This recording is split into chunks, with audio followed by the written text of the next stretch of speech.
I've got 30 firehouses in the city. They house the firefighters, the EMTs, the medics, the ambulances, the fire trucks. We do a lot of calls, average about 500 calls a day, so we're in and out all the time. Medical calls, fire calls, automobile accidents. If you don't know who to call, you call the fire department.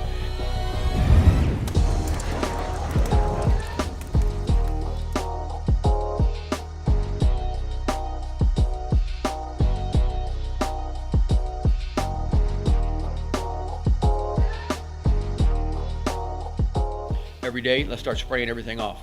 Fire trucks, kitchen tables, where the TV rooms, the ambulances, inside and out after a call.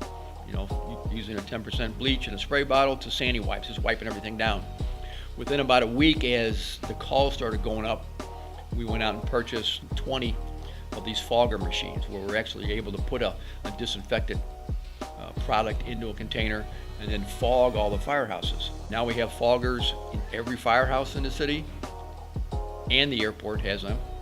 We have a fogger on every ambulance. We have them in the supervisor's car, so at any point in the day, if somebody thinks they might have had a contamination issue, that apparatus, that building, that piece of equipment can be fogged immediately.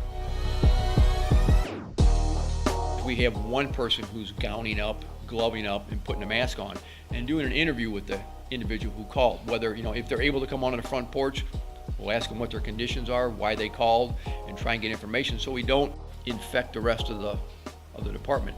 We have one guy investigating just to make sure that what we're there for, we're going to be prepared for if we have to move somebody or put them in the back of an ambulance and take them to the hospital. So it's just, we're conserving our manpower, our equipment, and making sure that we provide the best service to the citizen who has called us.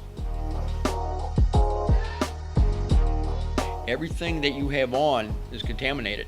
It has to come off the proper way so you don't contaminate yourself or your partner or the people around you. You just can't grab the front of the mask. You can't just take a gown off a certain, it has to be done properly. And even more important, all that material has to be discarded a proper way, with inside bio bags and then contained and then distributed, and destroyed in a certain way. So we started ramping up those procedures and reminding all of our members, here's the proper way to do it. The dispatchers, first line of defense. Dispatchers, first line of offense. Getting them to ask specific questions, trying to narrow a specific issue down to a point where we can then provide another question to ourselves saying, this isn't the standard pneumonia call. Those type of questions allowed us to respond in a different way. So we were able to start alerting our responding crews, hey, let's start slowing down on these, how we determine how we're going to treat these people. In other words, let's protect ourselves also. We also had to make sure that the patients that we were working on understood that we were doing this to protect them and us. We had to explain to the patients then, here's what we're doing, here's why, and we're trying to protect both of us. Biggest challenge right off the bat with the St. Louis Fire Department and EMS members was just getting them to take the whole start of the pandemic, to take it seriously. Because we started early. We started around January 24th. So we started early, started doing the research early, started trying to convince all of the members of the fire department, take a good look at this. Look at the newspapers, look at the news articles. This will get here. We don't know when, but we've got to be ready for it.